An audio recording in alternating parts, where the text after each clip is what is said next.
Olá, bom dia! Tudo bom com vocês? Gente, vamos lá! Acho que é o vídeo mais esperado dessa série, porque foi o assunto mais abordado nos comentários dos vídeos que eu fiz desde que eu comecei a falar de homem e mulher, né? Direito, liberdade, essas coisas, luta, né? Pela liberdade da mulher. Vamos lá! Situação dos filhos! Eita! Vamos nós nessa quinta-feira maravilhosa de manhã. Vamos tentar clarear como que era essa situação.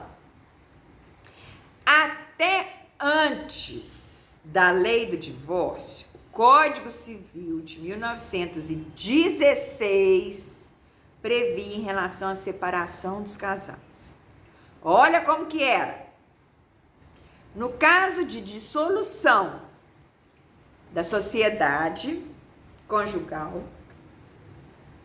por desquite amigável, ou seja, tanto o homem quanto a mulher queria, era amigável, que hoje em dia uma separação amigável pode, inclusive, nem precisar de juízo.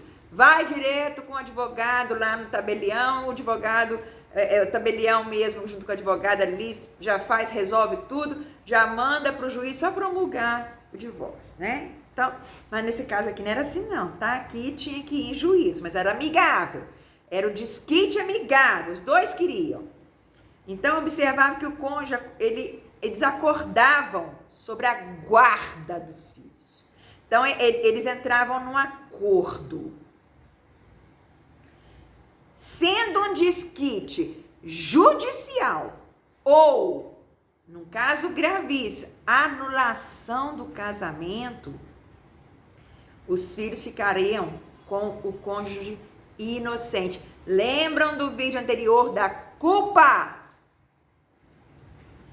Então, assim, desquite amigável, não tem problema, acabou o amor, vamos separar? Então, nós vamos entrar em acordo como é que fica a situação do filho. Agora, porque esse não tem culpa. Então, como é que ia determinar que a mulher ia pagar a pensão ou que o homem que ia pagar a pensão se não tem culpa? Lembrem que, pela lei, quem tinha a culpa pagava, né? Ficava com o ônus da pensão alimentícia, né? Estão lembrados? Então, mas no desquite judicial ou anulação do casamento, sim, levava em consideração a culpa. Por quê? Os filhos ficavam na tutela, né, do cônjuge que não tivesse culpa, ou seja, aquele que era a vítima, o inocente da história. E aí, se ambos fossem culpados? Se o homem traiu e a mulher também traiu, como é que ficava isso?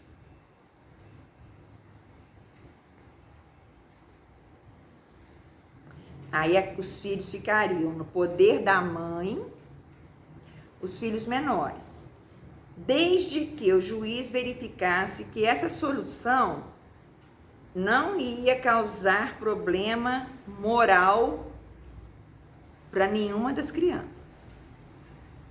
E aí verificava que não devia os filhos permanecer em poder da mãe nem do pai, né? Nenhum dos dois presta, né? Aí ele dava a guarda para uma pessoa notoriamente dona da família, de qualquer um dos lados dos cônjuges, né? Ainda que não tivesse relação social com o outro. Aqui, entretanto, será assegurado o direito de visita. O que quer dizer isso, Raquel? Quer dizer o seguinte, minha querida. Eu e o Zé, os dois são culpados. Aí, o juiz falava assim, os dois têm culpa no cartório. Então, nenhum dos dois fica com os filhos. Os filhos vão ficar na guarda de outra pessoa da família. E geralmente dava para os avós, né? Aí vamos imaginar que ele escolheu dar para os avós paternos, mas que eu não me dava para os avós paternos. Não tinha problema. Dava assim mesmo, porque isso não era... Eu tinha culpa. Eu tinha que ser penalizada. Eu e o pai da criança tínhamos que ser o quê? Penalizados.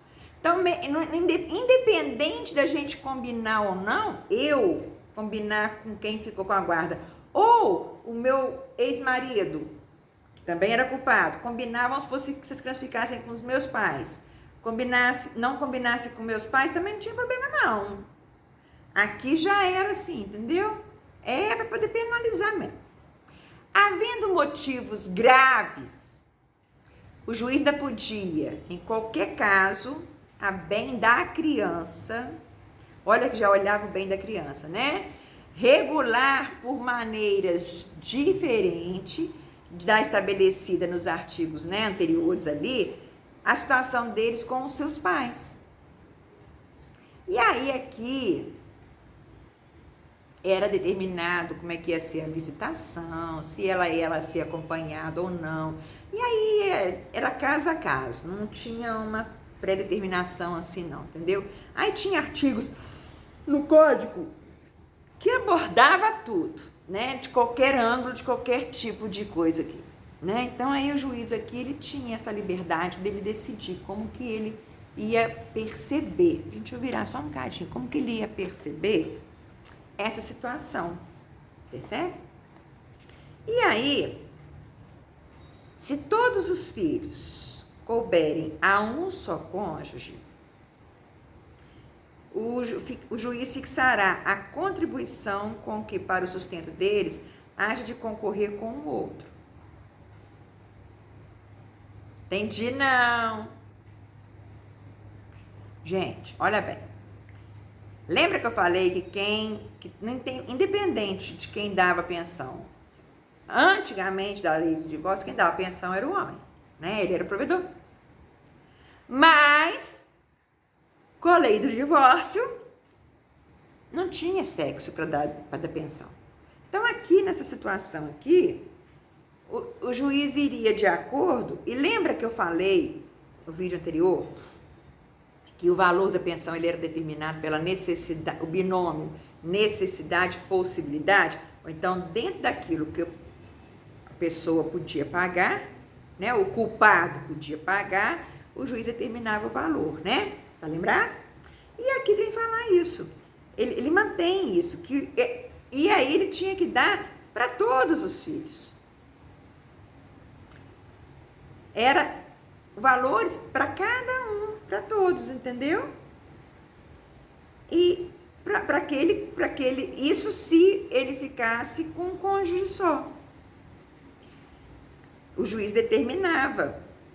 E esse dinheiro tinha que cobrir o quê? O sustento de quem? Do cônjuge e também o dos filhos. Mas ele tinha que levar em consideração esse binômio da necessidade, possibilidade. Né? Ele não podia determinar que a pessoa que era culpada pagasse mais do que ela podia pagar. Né? E aí, com a lei do divórcio, a situação dos filhos em relação aos pais ficou assim. Olha bem, o cônjuge responsável pela separação judicial, ele prestará ao outro, quer dizer, aquele que era o inocente, se dela necessitar, a pensão que o juiz fixar. Para a manutenção dos filhos, os cônjuges separados judicialmente contribuirão na proporção de seus recursos. Para assegurar o pagamento de pensão alimentícia, o juiz poderá determinar a constituição da garantia real ou fiduciária. Se o cônjuge credor preferir, o juiz poderá determinar que a pensão consista no usufruto de determinados bens do cônjuge devedor. Raquel, traduz para mim, criatura. Entendi nada que você leu aí. Vamos lá. Olha bem. Meu pai. lembrem, nessa época que tem a questão do fator culpa, tá? E aí a lei do divórcio, o que ela veio falando? Ela veio falando que o juiz poderia determinar a bel prazer dele como que ia ser feito esse pagamento, como que o culpado ia pagar a pensão para o inocente. Lembrem que ele tem que respeitar o binômio necessidade e possibilidade. Mas aí vamos imaginar que o que está devendo, o culpado, ele não ganha tanto assim, mas ele possui bens. Lembra das heranças que vinham do casamento? E aí ele pode deixar, de repente, o bem como uma forma de garantia para o inocente, se no caso dele não pagar a pensão. E ainda, vou mais longe, era possível também, lembra lá atrás que o bem, quem podia fazer o usufruto do bem era só o homem? Aqui não mais, com a lei do divórcio. Então, assim, ele podia, o juiz também podia, nesse caso aqui, determinar o usufruto daquele bem para aquele que ficasse com os filhos, o inocente. Aqui sempre vai ser levado em consideração a questão culpa, tá certo? Essa questão culpa, e ela durou muitos e muitos e muitos e muitos e muitos anos. Muitos anos. Ela não acabou assim, não. Tá certo? Deu para entender? Será? Se não deu, gente, deixa no comentário que eu volto. Eu faço, às vezes, pergunta e resposta. E eu tento clarear ainda mais, explicando de uma outra forma para vocês isso. Mas a questão era essa. A gente tem que sempre... Quando eu falo que isso aqui é uma linha do tempo, ela é uma linha do tempo. Porque assim, as coisas vieram acontecendo, alterando, mas não na sua totalidade. Ela veio alterando, fazendo pequenos ajustezinhos, pequenas mudanças, né? Significativas, claro, mas não ao ponto de fazer uma total revogação do passado e tudo novo agora. Não, ela manteve, só que ela foi alterando, né? Ela foi transformando esses direitos, né? Considerando já uma igualdade entre homens e mulheres na questão de deveres e obrigações, direitos e obrigações, né? Vamos continuar? Aplicava-se também o disposto no parágrafo anterior, né? No caso aí, ó, se o cônjuge credor justificar a possibilidade do não recebimento regular da pensão. Então, o inadimplente, hoje em dia, é a única coisa, única cadeia, único modo de punição, de ser preso, né? Mas pela lei civil é a falta de pagamento, inadimplemento, né, de pensão alimentícia. E aqui na lei de divórcio também, que já era assim. Então, assim, vamos supor, a mulher, vamos imaginar, a mulher ficou com os filhos, né? E o homem, por cargas d'água, ele não pagou a pensão. Esse inadimplemento possibilitava a mulher de litigar na justiça, falar assim aqui, seu juiz, ó, o Zé não tá me pagando a pensão não, mas nós temos uma casa, eu posso fazer usufruto dela? E o juiz determinava que sim. É isso que ele quer dizer aqui, nesse parágrafozinho. E aí, vamos para mais um. Salvo decisão judicial, as prestações alimentícias de qualquer natureza serão corrigidas monetariamente na forma dos índices da atualização das obrigações reajustáveis do Tesouro Nacional, a ORTN. Então, assim, ele não ficava devendo só aquele pouquinho, às vezes o valor tinha juros, né? Tinha acréscimos, como é hoje, também tem os reajustes, né? E aí, no caso do não pagamento, das referidas prestações no vencimento, o devedor responderá ainda por custas e honorários do advogado apurados simultaneamente. Que isso, Raquel? Por que tem a ver o advogado? Porque a mulher não teve que ir lá falar com o juiz ou juiz, ele não está pagando, não. Então, quem tem que... A pessoa pode ir em juízo sem um advogado? Não. Ela tem que ser representada, até hoje, pelo advogado. São pouquíssimas as ações que não é necessário ter advogado, que é o caso, hoje em dia, das pequenas causas, que você não precisa ter acompanhamento de um advogado, você mesmo pode se defender nas pequenas causas e na vara do trabalho também você pode se defender. Então, salvo essas duas situações, você tem que constituir advogado, certo?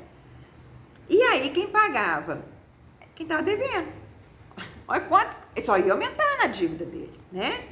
E a obrigação de prestar alimentos transmitia-se aos herdeiros do devedor, na forma do artigo 1796 do Código de 1916 ainda. Olha quantos anos. Código Civil é de 1916. Nós já estamos para cima de 1977. Nós já estamos aqui quase na década de 80. Vamos ler o que é o artigo 1796? A herança responde pelo pagamento das dívidas do falecido. Mas, feita a partilha, só respondem os herdeiros, cada qual em proporção da parte que na herança lhes coube. Quer dizer isso, Raquel? Olha bem. O Zé tá me devendo pensão. Devendo a mim.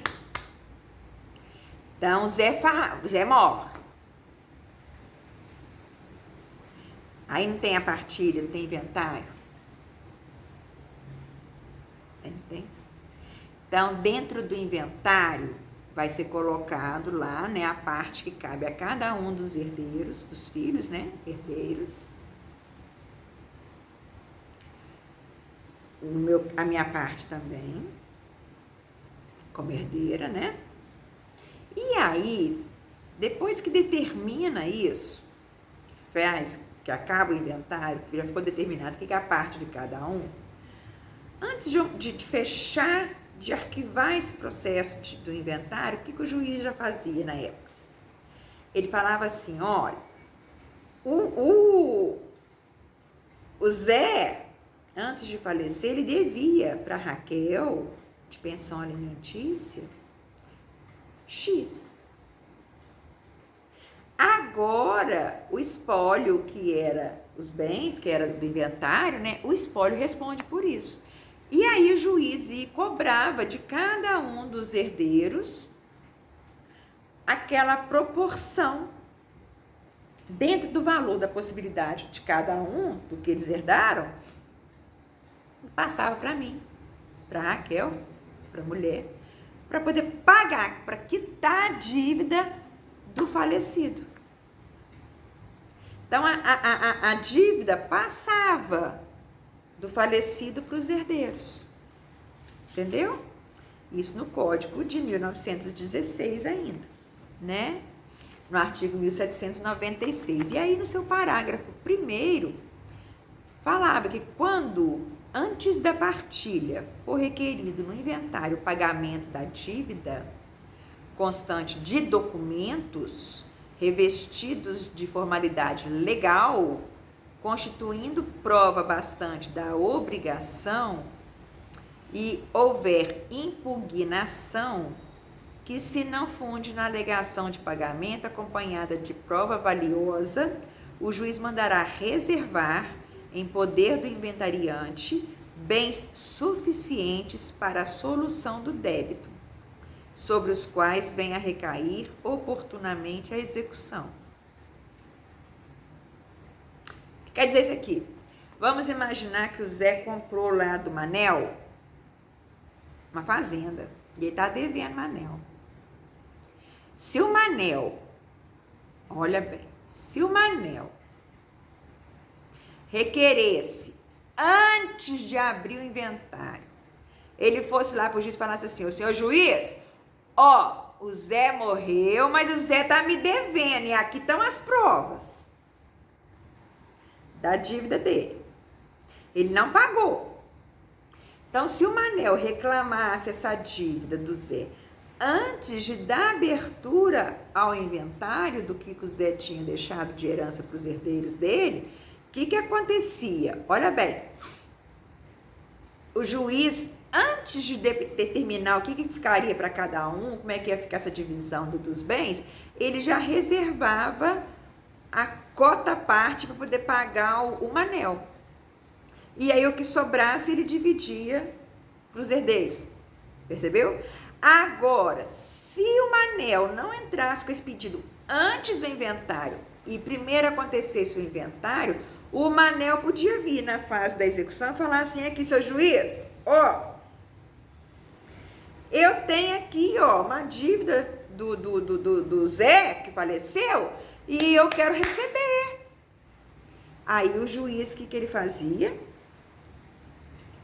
Nessa situação, antes da fase da execução, de findar o processo, o juiz ia lá e determinava que pagasse o Zé, mas aí já tirava a cotazinha à parte referente a cada um dos herdeiros. Então, tirava um pouquinho de cada um para poder pagar o valor do Zé, do Manel, que o Zé devia ao Manel, entendeu? E aí, no parágrafo 2º, falava assim: no caso figurado no parágrafo antecedente, o credor será obrigado a iniciar a ação de cobrança dentro do prazo de 30 dias, sob pena de se tornar de nenhum efeito a providência indicada. Então, o Manel tinha 30 dias para poder ir lá e executar essa ação de cobrança, né? De falar, de avisar o juiz, não. Senão ele perdia o efeito, perdia o direito dele. Era aquela historinha, ó, bobeou, dançou, né? E aí, em 1990, com o Estatuto da Criança e do Adolescente, eita, aqui que foi o revertério em questão de filhos, que consagrou definitivamente o princípio constitucional da igualdade, estabelecendo que o pátrio poder passaria a ser exercido em igualdade de condições pelo pai e pela mãe, e que o dever de sustento, guarda, educação dos filhos caberiam aos dois. Raquel, o que quer dizer isso em relação ao ECA? O que o ECA veio falando? Tu é pai, meu amor, tu é mãe, minha querida, abraça, embala e ó, cuida que o filho é teu. Os dois são responsáveis. Em pé de igualdade. Vamos imaginar, para você entender o que eu quero dizer aqui. Vamos imaginar, a Maria tá com os 3 filhinhos dela. E o Zé separou da Maria. E a guarda ficou com a Maria. O Zé não quer saber dos filhos, não, porque o Zé encontrou uma fulaninha lá e a fulaninha não quer os filhos. Então, ele deixou os filhos com a Maria. Então, os filhos estão, a guarda está com a Maria. Vamos imaginar que a despesa que esses 3 filhinhos geram para o Zé e para a Maria seja de R$1.000 cada criança. Estou dando exemplo só para você poder entender. Como é que fica a questão da pensão? Quanto tem que dar nessa história de acordo com o ECA? São 3 filhos, R$1.000 cada um, então a despesa com os filhos é de R$3.000, não é? Como é que ficava nessa época aqui, essa divisão aqui de R$3.000? R$1.500 para o Zé pagar para a Maria. E os outros 1.500 desses 3.000, quem que tinha que arcar? A Maria. Uai, Raquel, mesmo ela ficando cuidando das crianças? Sim. Guarda é uma coisa. Pensão alimentícia é outra. Uma coisa não tem nada a ver. Tem gente que pensa assim, ai meu Deus, ele não tá pagando, vamos imaginar, o Zé não tá pagando a pensão. Não, Maria falou assim, então ele também não vai ter direito de ver os filhos. Tem sim. Tem nada a ver uma coisa com a outra. Visitação é uma coisa. Direito de passar finais de semana alternados, de ver a criança, de passar férias, aquelas coisas do convívio da criança com o pai e com a mãe, tem nada a ver com pensão. Que mais? Guarda, tem nada a ver com pensão. Pensão é pensão. Visitação é visitação e guarda é guarda. Por que muita gente confunde isso? Para aproveitar e gastar uma única vez com o advogado e ir a juízo uma única vez, até para uma maior agilidade para resolver de uma vez só a questão dos filhos, que os casais, quando separam e que têm filhos, fazem? Fazem uma única ação, onde nessa ação o advogado já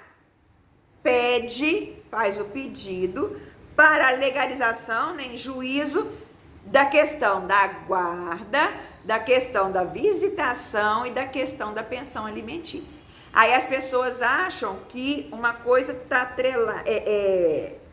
casadinha com a outra, depende da outra. Não.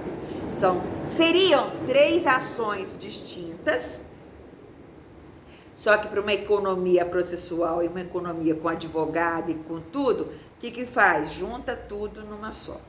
E decide tudo de uma vezada só também. Tá certo? Mas não esqueçam, o valor que o Zé tem que dispensar para poder para o sustento da pensão dos filhos, os 3 filhinhos dele, a Maria também tem que pôr o mesmo valor nisso. Então, é assim, a contribuição no meio do... juntinho, mesma coisa, tá? Tinha que pôr. E aí, vamos lá agora. Quanto à guarda, agora eu vou falar da questão da guarda.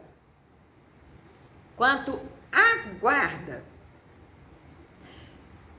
eu vou fazer o seguinte, eu vou parar o vídeo. Já tá com quase 30, vai ficar muito longo, vai ficar cansativo.